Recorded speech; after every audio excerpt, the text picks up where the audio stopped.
Hi, and welcome to today's mission debrief. I'm going to talk about Sabre Duel number 3, Ultramarines versus Tau. Now, I came up with this list, long before the week of the actual battle. I basically wanted to run a 1,500 point army, focusing on some of the old classic units. Didn't want any of the fancy new stuff.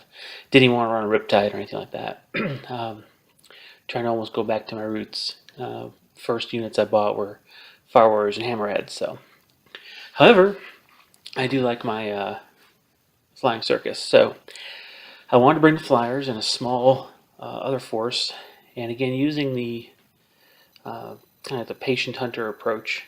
Kind of wanted to do something like that. Now I didn't have a clue except that we were going to use the Eternal War missions. So in those cases, from a kill point perspective, I had plenty of kill points to offer up.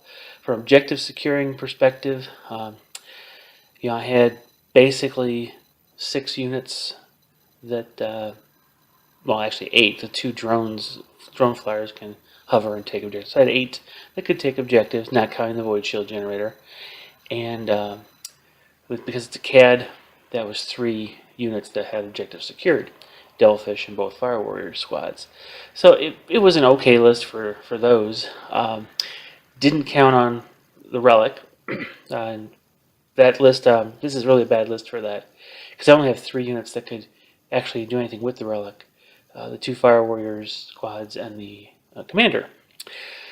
So I wanted to run this list for fun. I was really looking forward to bringing out my older basic units and my flying circus.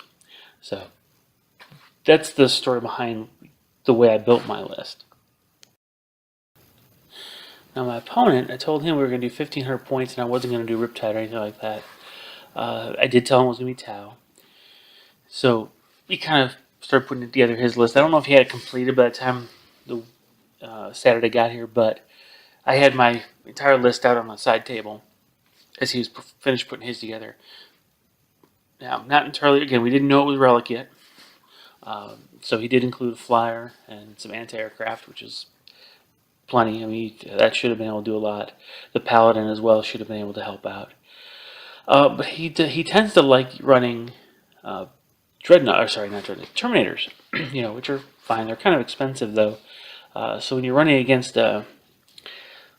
just a large mass army with a lot of bodies, elites tend to be on the dangerous side, because though they can get in there and mix it up and tear through your units, they do have to soak up a lot of either melee wounds or shots.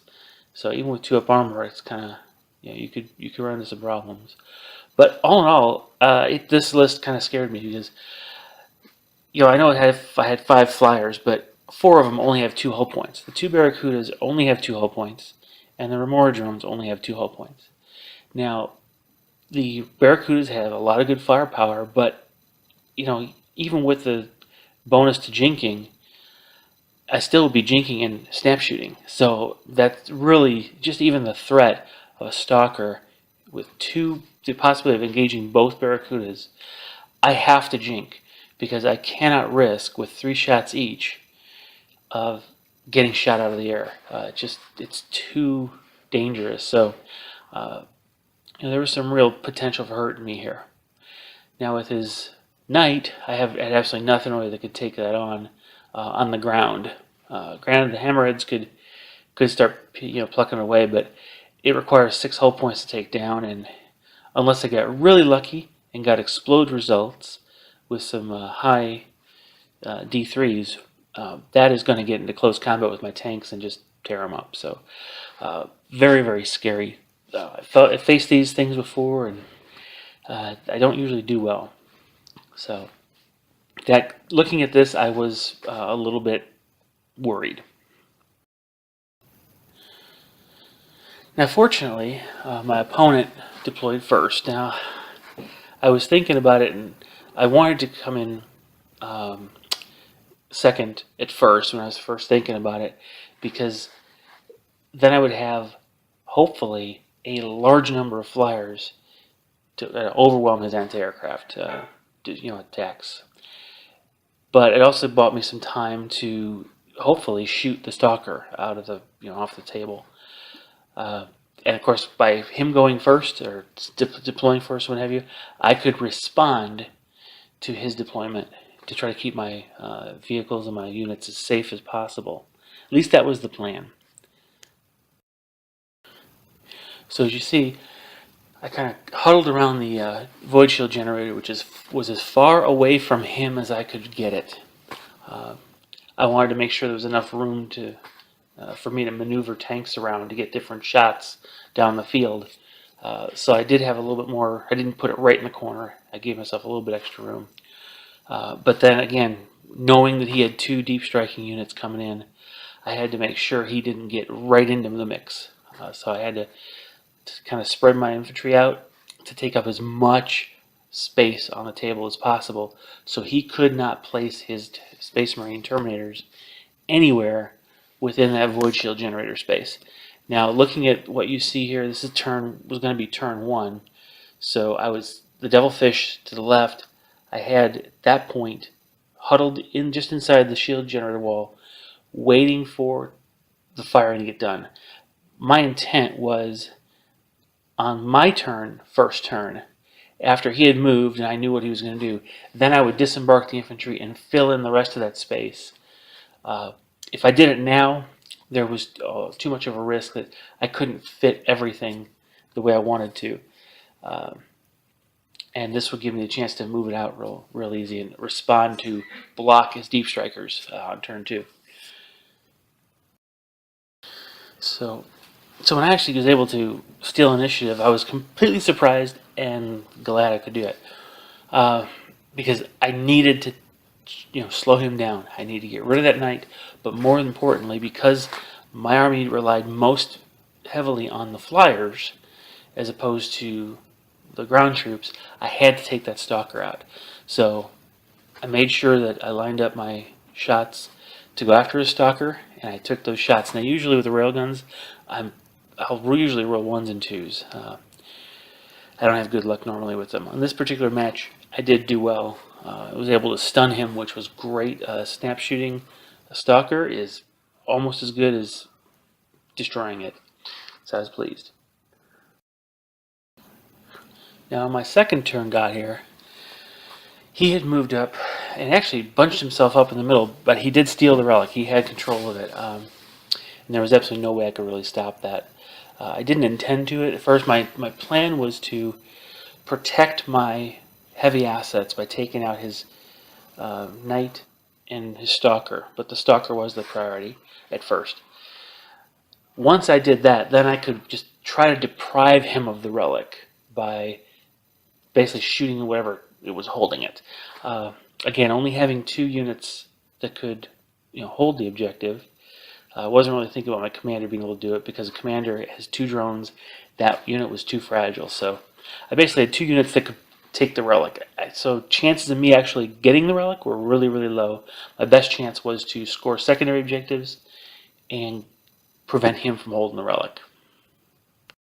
So again, having no reason to really move in the backfield. When I brought the flyers in, leaving these units in position, I essentially focused on getting the knight and the stalker from behind. Unfortunately, I did scatter the one drone too far away, and I wasn't able to get shots on the stalker. So I had to resort to my hammerheads doing that. I did not expect to be able to take out the knight that turn. It was just, I was lucky to be able to plant enough flyers around his rear and side arcs, and he selected to guard the back arc. So I had 2 flyers on the side and 1 on the back. Now it just so happened that I had purchased the maximum amount of seeker missiles on each of my flyers. Now I didn't do that knowing what was coming. I did that because that's what's modeled. I had a completely WYSIWYG army. So each of the Barracudas is modeled with having 4 seeker missiles in the bays. So I just went with that theme, and it's a good thing I did, because then I was able to fire those missiles and have a better chance of taking down his knight. In all, it worked well for me. So after at the start of turn 3, having gotten rid of the primary threats, my Air Force was freed up to do what it was on the board to do, which was to pour fire into whatever unit had the relic or objectives in the rest of the cases. So after first bringing them on to surround the knight, I unfortunately kind of pointed them all in toward the center of the board. So when they all went to move, it kind of created a little traffic jam in the center of the board. Now, the advantage for me is the Razor Shark has both weapons are turreted, and the Barracudas both have turreted burst cannons. So I still was able to pour fire down, just not as much as I initially would normally plan to. So as you can see, by this particular position, I had a lot of my Air Force, my entire Air Force, right in the center of the board with a single hammerhead trying to evade the position of the Terminators. I was worried, like I said, I was flat outing that particular vehicle so it wouldn't get caught in a close combat and completely decimated by thunderhammers. And I got lucky with the shooting. I'll admit that. I only put 14 shots on the Terminators, or wounds on the Terminators. So, from a statistical perspective, you might have lost 2. But he actually lost all 4 to the Fire Warriors after losing 1 to my Barracuda. So it was quite a bit of damage he took. I was really surprised in the end of how effectively I was able to scour that segment right next to my Void Shield generator. Now, this is actually a point in the battle where I think this is where his biggest mistakes were, because I don't think he played the mission as well as he could have in this space. He did want to attack my army. That was just almost like a bloodlust in a sense. So what he actually did, though, or should have done, is deep struck those behind that rock. That rock blocked all line of sight for me. And as you can see from the position after turn 2, the end of turn 3, you can see that here I can't really put any weapons fire down on that side of the rock while keeping everything in flying mode. So my one Barracuda, well, both Barracudas could have done the turrets, burst cannons, and of course the Razor Shark can do the burst turrets, or ion turrets. But see, the thing is that most of my firepower was in the one hammerhead that was off to the side, and all the Fire Warriors that are over by the Void Shield generator. So he could have had a large army off in my right flank, basically. And I'd been able to shoot him because that line of sight blocking rock was in the way. That would have forced me to fly my vehicles off and then try to fly them back on again. And if he kept it close enough, within a foot or so, within 18 inches of the board edge, my board edge, I wouldn't really be able to bring the flyers on to full effect. So I was basically lucky that he kind of turtled up right behind the rock and didn't approach my lines more closely, which would have made it much harder for my flyers in the future. So because he did make the mistake of bringing one of his Terminator squads out, I decided to drop off my infantry and get as much of my infantry in position to shoot that squad. And so that's what you see here in this particular image.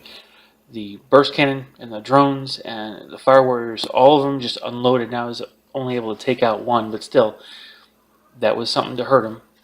I had to leave that hammerhead there to try to put shots on. He made all the saves against the hammerhead. So he did present me with a threat. I couldn't just leave. At the time, he did have Terminator Squad right on the other side of my Void Shield generator wall. So I really couldn't run toward them, because if I didn't happen to kill them, which did happen, I'd be assaulted by those, plus his assault marines. And so I did have kind of a dilemma. So to his credit, he did put me in a bind. I couldn't move freely. However, I still think he would have been a lot better off moving to kind of delay my ability to get shots on his relic bearers. So when turn 4 finally came in for the Space Marines, and he put his flyer down, I wasn't even thinking about it when I took my hammerhead to try to line shots up on his Space Marines. So I exposed rear armor, and I got lucky. This is a case where he did not roll very well. He should have been able to pop my well, no, I guess not. Yeah, he should have been able to pop it, but he did force me to jink and put me in a bad spot, which allowed me to survive long enough to stay a threat. The luck came on the next turn, though, when that jinking hammerhead backed up to his table edge and fired his railgun and smart missiles at it, and between the two of those, took the flyer out of the sky. So I was very, very lucky in that way. Also surprised he did not take out he didn't attack my Razor Shark with his flyer. Not entirely certain why that was. His Razor Shark would have torn my flyer out of the sky. Again, I could have jinked, but again, if I jinked, that's as good. It's one of the things I think he really forgot, is that a jinking flyer is almost as good as a destroyed flyer, because hitting on 6s is not easy. Even if, granted, that one could throw down 6 shots, one might hit, but then you get a 2-up armor save against it. So really, jinking is probably the best thing. Make my flyers jink. He just didn't do that enough with that flyer. As a result, he ended up getting to the point where he ended up forcing me in a situation where I had to give up my hammerhead shooting against his Space Marines to go up and just take a pot shot at his flyer, just on a lark, see if it'll work. Now, to his credit as well, he did realize that he had to have a change in plans, because I had cleared out his central line there of Terminators and Assault Marines.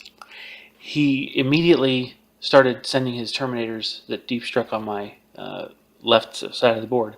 He tried to start running them to support the relic holders. Now, unfortunately, they were still heading toward the middle of the table, which meant I did not have the freedom of mobility that I wanted, so I still had to put a lot of fire down on him. And he was also preventing me from holding a line breaker, because I was planning on putting one of the drones in hover mode on his back line. Unfortunately, by the time turn 5 would have come up, I would have been, since he went second, I would have been within charge range of that had I gone hover mode to claim line breaker. And I wasn't certain I was going to survive the hammerhead being attacked by the flyer. So I poured fire in on the Space Marines Terminators to try to take them out, and it took everything I had, but I finally did whittle them down. It was the last shot from the flying drone, Remora, that took them out.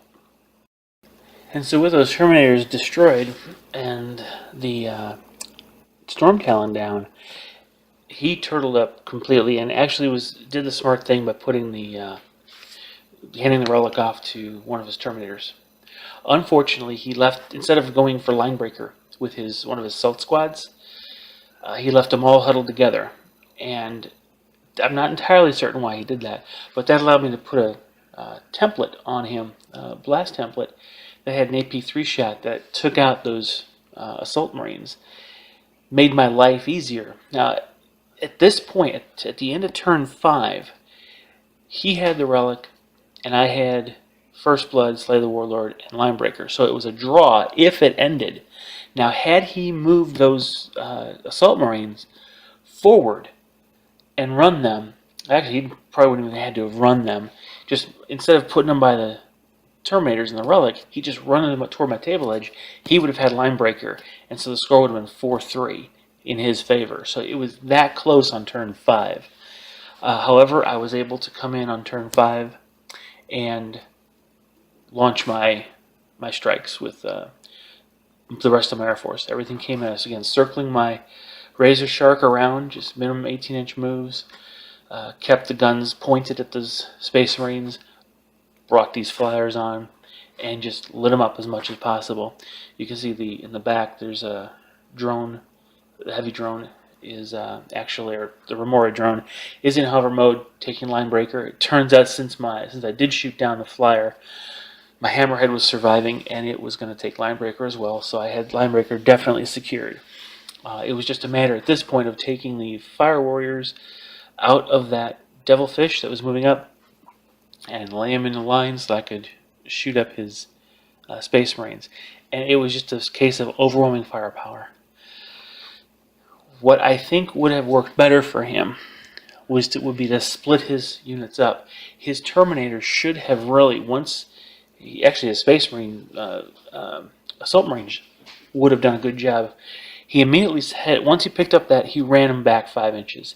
He should have kept moving them back, keeping that rock between my firing line and his relic holders. Keep it back toward my side, because if he could get close to a table edge, it would minimize the freedom of movement for my flyers, and that would have prevented me from getting as many shots on him as consistently. He would have probably survived better. And then again, in a similar fashion, keeping his Terminators closer to my table edge would prevent me from coming on easily and taking them, taking good shots at him. So there are some things he could have done a little bit differently, but it turned out to be luck of the dice in a lot of ways here. I did not expect this to go as well as it did, especially taking out the knight in first turn, though I did have to throw everything I had at it. So all in all, it still was a fun game. Both of us enjoyed it. I realized though this list is definitely not a list I could use for any mission. Again, I have no real way with this one of securing that relic. Don't have enough speed, don't have enough close combat capabilities to prevent the opponent from taking the relic from me. So all in all, good game. I kind of learned a lot about list building in that sense with the relic. What are the things that are important. So if I try to do a 1500 point take all comers list again, I think I might maybe get rid of the I might lower the number of void shields on my void shield generator, lower the number of fire warriors in each squad, and kind of pick up a devilfish so I can get some more mobility. Maybe get a couple extra fire warrior squads. Just get more relic holders potentially. All right, so hope you kind of understand how I was approaching this battle and how it laid out, and the reasons I made, the decisions I made, and how I went ahead and fought the battle. If you have questions or comments below, feel free. Put them below, and see you in the next video. Bye-bye.